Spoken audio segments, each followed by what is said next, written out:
copyrighted program created by the Rio Grande Oil Company. Los Angeles Police calling all cars. Attention all cars. Broadcast 132 regarding missing adults. Be on the lookout for Mr. and Mrs. Henry Steinhauer. This elderly couple have not been seen since 5:30 Friday morning. That's all. Rosenquist.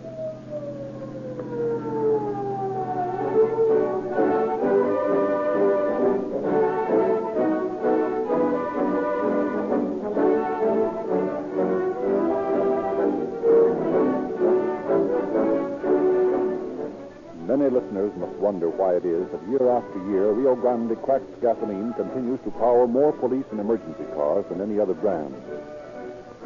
It is because Rio Grande cracked has one advantage which no other gasoline can claim.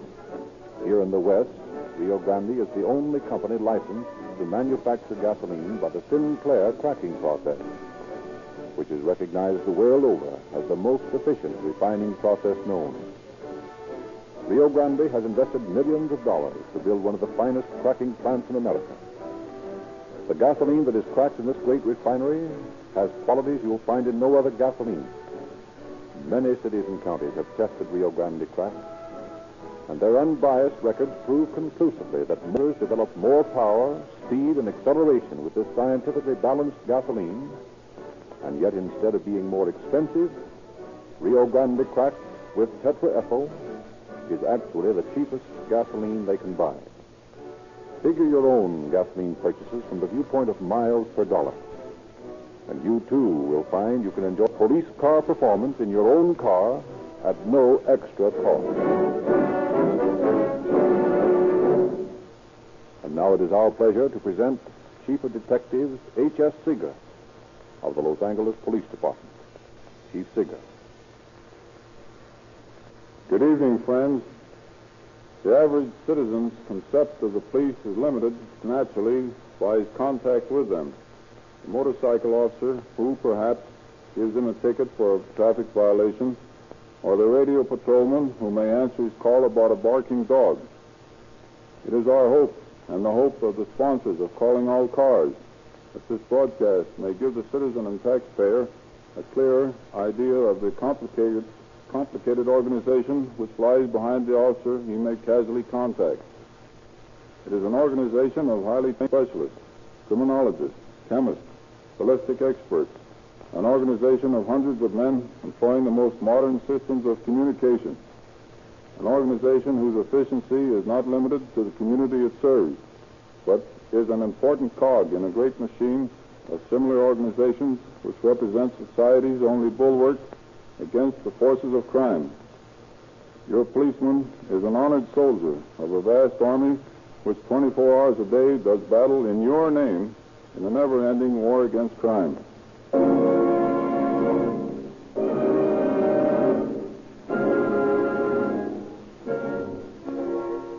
November 20th, 1935. In the University Division headquarters of the Los Angeles Police Department, Sergeant A.H. Wingerton is taking down a routine report. What are the names of the missing persons? Mr. and Mrs. Henry Steinhauer. Their address? 1839 West 43rd Street. How long have they been missing? As far as we can tell, since 5:30 yesterday morning. Your name? Britton, George Britton. Mm-hmm. I'm the engineer at the Lewis Radio Company. Mr. Steinhauer works for me. So what makes you think that something has happened to Mr. and Mrs. Steinhauer? Well, Henry Steinhauer's worked for me for 3 years or more. He was always punctual. Sometimes he would tell me that he might be late the next day because he had to pay the gas bill or something like that. But the thing about Henry was that he never was late. He'd manage to do his errand and still get to work on time. Mm-hmm. When he failed to show up for work yesterday morning, I thought it was strange he hadn't told me that he'd be late. And then when he didn't show up all day, he wasn't at his desk this morning, I began to get worried, so I called the house. Mr. Drake here answered the phone, and, well, maybe he'd better tell you himself what he knows about it. I see. What's your full name? William Drake. Address? I live with the Steinhauers. I'm their nephew. When did you last see them? Oh, my aunt came to my bedroom door about 5:30 Friday morning and said that she and Uncle Henry were going to San Pedro to see the landlady about the house. She said they'd be back later, but they didn't come back. It's got me worried. They never went away like this before. Well, we'll get a broadcast out to all cars to look for them. No, wait a minute. I don't know whether that would be a good idea. Why not? Well, if they aren't in trouble, and they're gone, say, to San Diego to the fair, they wouldn't like the publicity. Henry would be pretty angry, I'm sure. Well, the only thing we can do in that case is to check the hospitals and the morgue. Perhaps that would be best. I'd advise you to let me send out a broadcast for them. Suppose we wait until Monday. If they haven't returned by then, you'd better broadcast it. All right. Will we come back Monday then? Yes. We'll let you know what's happened on Monday.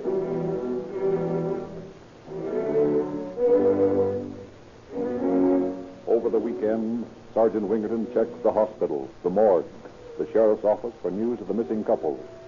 But his inquiries are fruitless. When Mr. Britton returns Monday morning with no further news of the Steinhauers, Captain Stone informs Detective Lieutenants Guy Rudolph and Frank Condaff of the facts and assigns the two officers to the case. Their first step is to visit the Steinhauer residence. For several minutes, they stand on the front porch, ringing the doorbell. Well, I guess the kid's not home, Frank. Well, I didn't expect him to be. Captain said he was in court today. Well, let's try the house next door. See what the neighbors know about the Steinhauers. Yeah, good idea. Come on.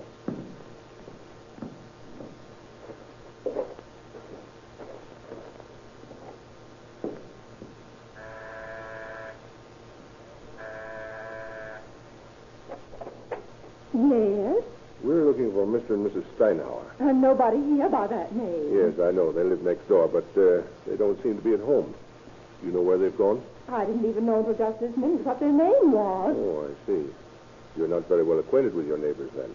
I haven't had time. They just moved in a couple of weeks ago. Oh, they did. Have you seen them in the past day or two? Oh, I haven't noticed. I've got too much to do around the house to keep tab on my neighbors. But I saw the kid drive in a new car, though. You mean Leroy Drake, their nephew? But I don't know what his name is. I suppose he was their son. When did the boy come in with a new car? Oh, I don't know. A couple of days ago, I suppose. Well, I really didn't notice much. Well, what make of car was it? I don't know. It was a flashy thing, though. One of those sit-down Fords, I guess. Is there anything else you know about them? Anything else? I don't know anything about them. Well, thank you just the same. Oh, you're welcome. The kid shows up in a new car on Saturday. The day he got $5 from Britain because he didn't have enough to eat on. That looks a little strange.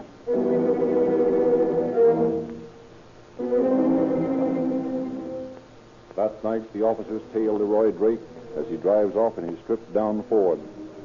Their trail has not much consequence, for the youth only goes to Long Beach, picks up his girlfriend, and takes her to a movie. But the officers have not wasted time, for they are now in possession of the address of the girl and the license number of Leroy's car. Next morning, while a check is being made on the car, Condaffer and Rudolph present themselves at the Steinhauer house. Now, Mr. Drake, we'd like to get your angle on the disappearance of your aunt and uncle. Oh, gosh. I don't know what to make of it. They never went away like this before. I'm sure something terrible's happened to them. Well, maybe they just went away for a little trip. Oh, no. They wouldn't have done it without leaving me any money. And they didn't leave you any? No, not a cent. I had to borrow $5 from Mr. Britton Saturday. And what exactly did your aunt say to you on Friday morning? Well, she came to the door of my room about 5:30. She said she and Uncle Henry were going down to San Pedro to see the landlady about the house and that they'd be back home soon. Is that all she said? That's all I can remember. I was pretty sleepy, of course. I feel sure something terrible has happened to them. I haven't been able to sleep ever since Friday. The suspense is awful. Well, look, Drake. It doesn't seem likely anything could have happened to your uncle and aunt without us knowing about it. We sent their description and the description of their car all over the state by teletype. We're broadcasting their description to all police and sheriff's cars every hour. We've checked all the hospitals. If they'd had a serious accident, it would have been reported to us by now. Maybe they went over the edge of a canyon someplace up in the mountains. They might not be found for days. They might be in some lonely place now, suffering, needing help. No sense in getting so excited, Drake. You're letting your imagination get away from you, my boy. I'm sorry. But you see how upset I am? Yes. Yes, I see. Do you mind showing us through the house, just to check if everything's in order? Well, I've already looked all around, and there's nothing out of place. Well, do you mind showing us? No. Let's start with this room first. That's their room. Oh. Well, nothing seems out of place here. How about those clothes in the closet? Anything missing there, Drake? Oh, no, sir. Their clothes are all there. Would you mind checking them over again, please? No, of course not. Say, there's two of my aunt's dresses gone. One suit. How about baggage? Yeah. There's a suitcase gone, too. Well, then they could have gone on a trip, eh, Drake? Yes. It looks like it, doesn't it? But even if they did, they'd have gotten in touch with me before this. Something must have happened to them. Where's your room, Drake? Down the hall? Let's see it. Why? What do you want to look in there for? Hey, just for fun. Do you mind showing us? Very well. This way. Does your uncle have any money, Drake? Yes, a little. Where is it? In the bank in Long Beach. Why, in Long Beach? Oh, we used to live there until the first of the month. How much did your uncle have? About $1,500, I guess. Here's my room. Pretty much of a mess without my aunt here to clean it up. Well, nice, cozy room. Yeah, it's comfortable. That your car out back there, that strip Ford? Yeah, that's mine. My uncle bought it for me. What's this piece of glass here on the desk? Oh, that's an old porthole from the ship. I'm grinding it down to make a lens for a telescope. Interested in astronomy, huh? Yeah. Been working for a year on that lens. What's this junk here? More astronomy? Oh, no. There's some gadgets I got from my car last week. But I've been so worried I haven't felt like putting them on. Are these your papers in the desk drawer here? Yeah, just some old junk I threw in there. I see. Anything important, Frank? No, just a lot of old junk. Well, what do you say you ride over to the station with Guy and me, Drake? We've got to make a report, and then we'll all go out and have lunch, huh? Okay. Be glad to.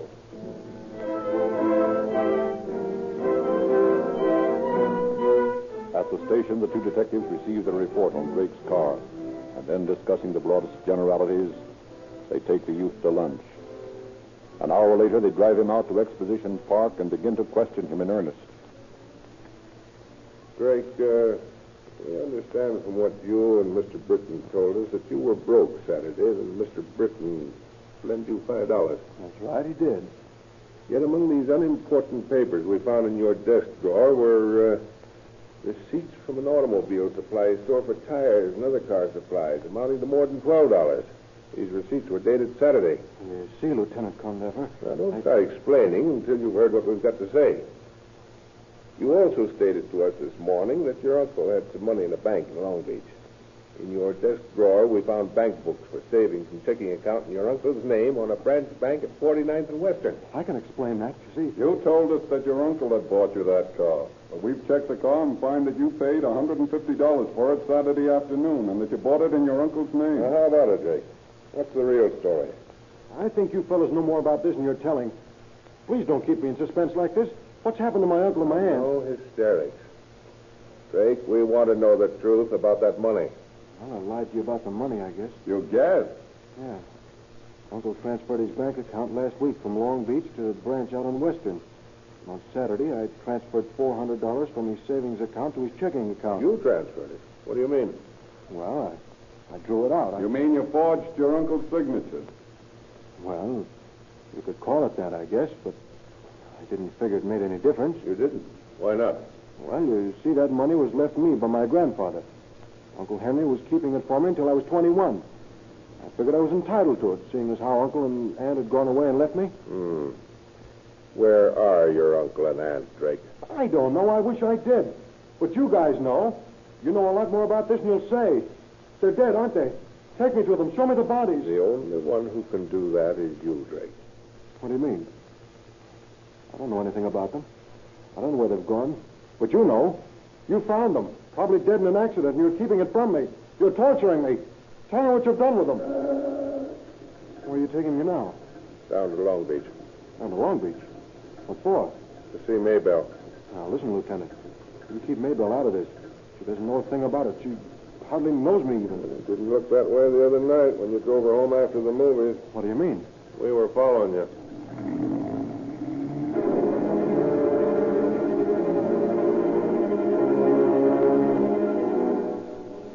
detectives drive the frantic youth down to Long Beach to the house of his girlfriend, Maybelle.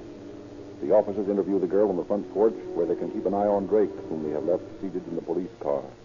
Why, yes, Leroy came down to see me on Friday night. Well, what did you do? We went to a movie, but we only stayed through the first feature because he said he had to be home early. Did he give you any reason? Yes, he said that his uncle and aunt were leaving early the next morning to go on a vacation. What's this all about? Is Leroy in trouble? Well, not exactly, miss, but, you see, his uncle and aunt, Mr. and Mrs. Steinauer, are missing. We're trying to locate them. They're not missing. They're on a vacation. How do you know that? Why, Leroy told me. Well, when did they go away? Saturday morning. How do you know this? Why, Leroy came down to see me Friday night. He left early because he said he had to see his uncle and aunt off early the next morning. That would be Saturday morning? Yes. You're sure of the days? Positive. Well, then something is wrong because Mr. and Mrs. Steinauer have been missing since Friday morning. Oh. Take her inside, Guy. I'm going to have another talk with Drake. Come along, man.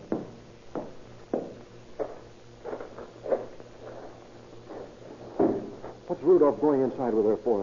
What's he going to do to her? Nothing, kid. She's just getting her hat and coat, and we're taking her up to jail. What for? She has nothing to do with this. She doesn't even know my uncle and aunt. We can't take any chances. Oh, if you're taking her to jail, what about me? Am I under arrest? What does it look like to you? For what? Why are you arresting me? Suspicion of murder. Listen, Condapper. Maybelle doesn't know a thing about this. She's absolutely innocent. You can't mix her up in it. We can't take any chances. Listen, I'll tell you all about it. Only don't get Maybelle mixed up. Take me in there, and I'll tell you all about it in front of her. All right. Come on.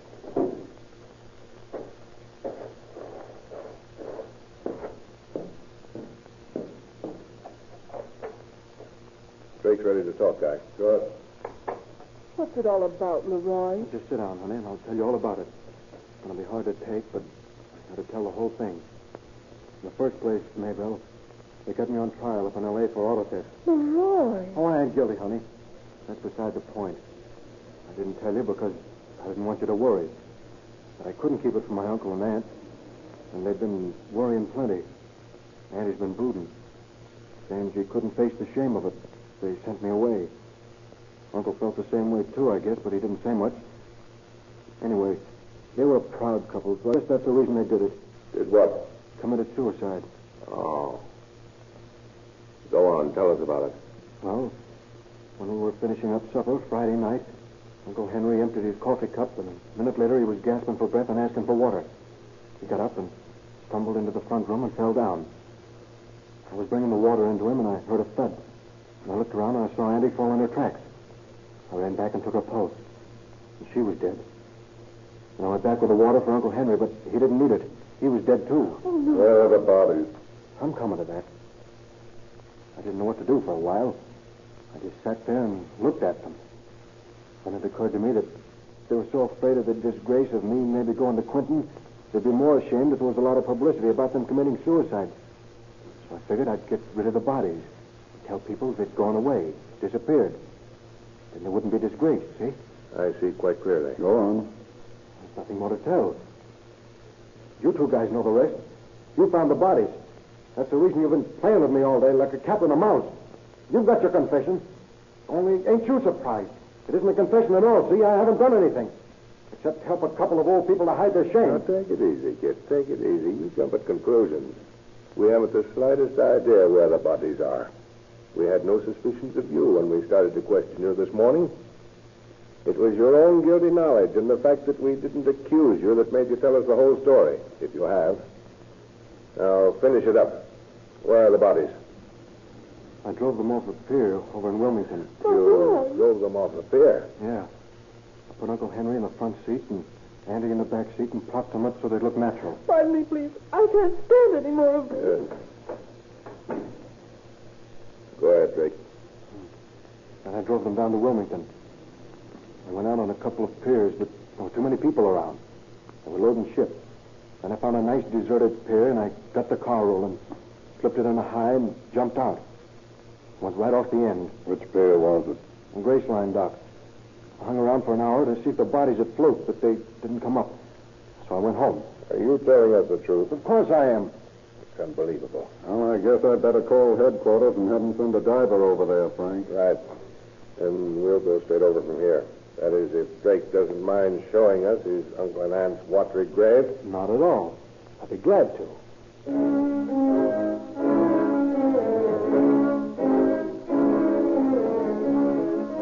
Rudolph's call to Chief Detective Joe Taylor has immediate results.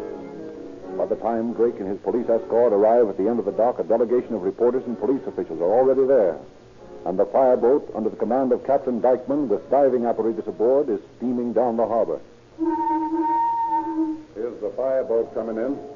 Think you can show us where the car went down, Drake? Yeah, I guess so. Okay, let's start dragging.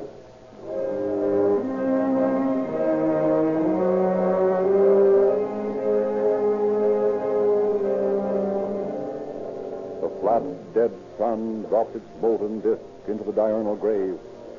Its steaming spirit silently hisses across the gray waters of the harbor as the tiny boat drops its bluish fingers over the side. As night swats across the world, they scrape furtively at the harbor floor, metal hands groping for the lost dead.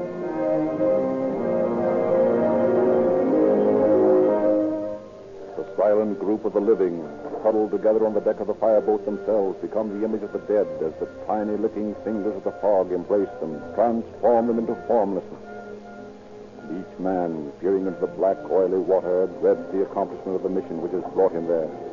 Dreads that moment of horror to which no man can ever become accustomed. That moment when the sea gives back her dead. Hour after hour, the living slowly steam back and forth, vainly enticing the dead with bait of steel and wire. And time again, the sea with grim humor raises their hopes and their fears. As the hook takes hold, is carefully hauled aboard, bearing not a corpse, but a waterlogged barrel, a rusted snarl of cable, the hull of a wrecked dinghy. But at last, the grappling hook catches, holds fast, will not move. The diving gear is quickly assembled. Captain Dykeman, assisted by two helpers, slowly squirms into the massive, leaden-shod suit. The great apocryphal helmet is placed over his head, folded into place. The pumps are started, the telephone tested, and supported by his men, the captain takes his place on the stage. Here's a figure worthy of the mission. Here, indeed, is an emissary to Hades, a god who wears 40-pound boots, whose head is one huge eye. Here's a cyclops who rests the dead from Neptune. Slowly, the stage drops beneath the surface. The harbor water slips up to the captain's waist, to his shoulder, laps about the window of his helmet, covers him. A grapefruit rind floating out to sea pauses to dance amid the bubbles of his exhaust valve as he disappears from sight. A moment of silence. And then the earphones of the helper on deck speak. Hold your cable.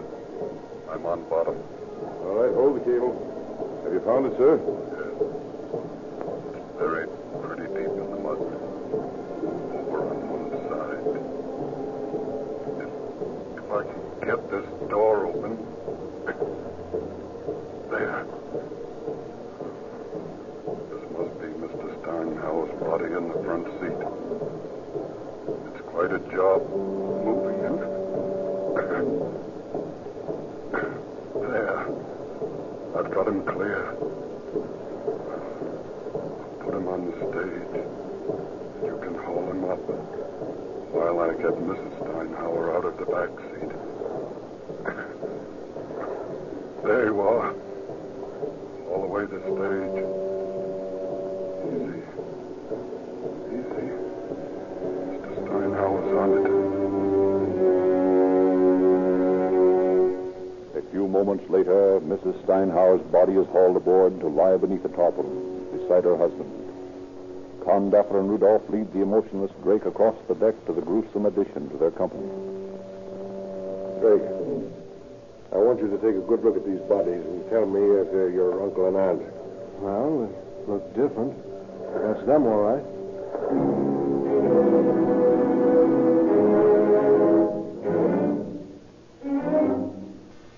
Drake is taken back to University Station, where he is questioned by Condaffer and Rudolph and Lieutenant Jack Donahue and Captain Stone.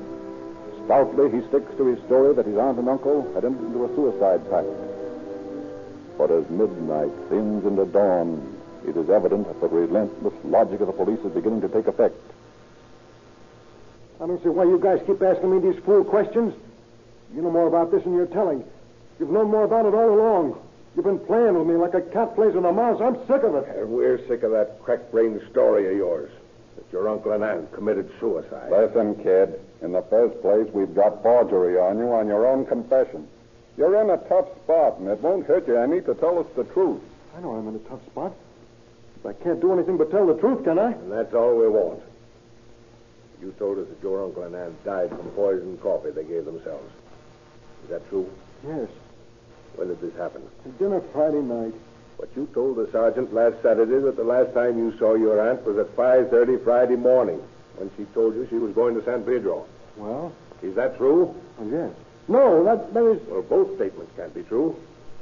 Now, what is the truth? Oh, will you let me go to sleep if I tell you the whole story? Gladly. We're just as sleepy as you are. Well, this is the way it happened. I told you how worried my uncle and aunt were about me being in trouble. That's the truth. I worried about it, too. Not for myself, but it upset me how they were worrying. They were getting along. Over 60. I figured they wouldn't survive the shock and disgrace if I was to be sent to prison. It seemed to me that the kindest thing I could do would be to kill them. And then they'd never be unhappy about me. They'd never know what happened to me. Thought of a mercy killing, eh? You could call it that. Well, I thought of all the ways I could do it. I thought of driving them over a cliff. I was afraid they'd only be crippled instead of being killed. Then I thought of poison. I was afraid that an autopsy would show that up. Finally, I decided to poison them and then drive them off the dock where they'd never be found. And that's what I did. Oh. And you did this because you wanted to spare them the disgrace of your going to prison. Eh? That's right. That $1,500 bank account of your uncle that you've already committed forgery on couldn't have influenced you at all, I suppose. Of course not. And anyway, that money was rightfully mine.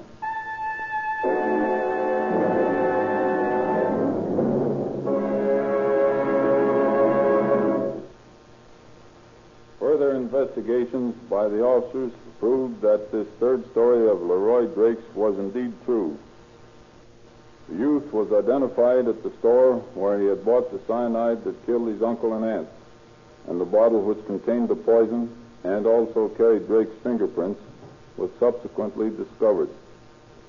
Drake was quickly brought to trial and pleaded not guilty, and not guilty by reason of insanity. But when the defense counsel realized the magnitude of the case we had built against his client, he threw him on the mercy of the court. On December the 17th, 1935, Drake was sentenced to life imprisonment in San Quentin Penitentiary on 2 counts of first-degree murder, and with a recommendation that he never be granted parole. Thank you, Chief Seeger. Ladies and gentlemen, for complete stories and descriptions of the true crime cases to be broadcast on this program, get the new June edition of the Calling All Cars News, given away free wherever Rio Grande cracked gasoline is sold. A double-sized extra edition this month, full of true detective mysteries, radio and movie news. Rio Grande also offers, free to every boy and girl, a complete junior detective outfit of 14 valuable gifts. See the Calling All Cars News for details. While you're in the Rio Grande station, ask about Sinclair Motor Oil, the oil that pioneered the new processes you hear so much about nowadays. As one of the world's largest manufacturers of lubricants, Sinclair perfected the de-waxing and the de-jellying process, which extracts all waste materials, leaving only pure oil that gives instant and complete lubrication the second you step on the starter, and provides an amazingly thin and unbelievably tough film of protection. Sinclair motor oils are so thin there's no drag to hold back the flying pistons of high-compression motors, and it's guaranteed never to break down at highest speed. You can get these great oils in refinery-sealed, tamper-proof cans. Your Rio Grande cracked gasoline dealer guarantees Sinclair Motor Oils to give you your money's worth. Sinclair Eyes for lubrication safety.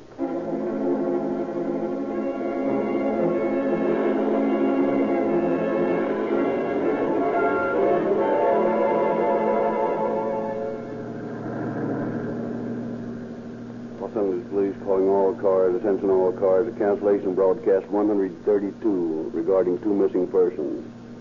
These missing persons have been found, murdered. That's all. Rolls in place.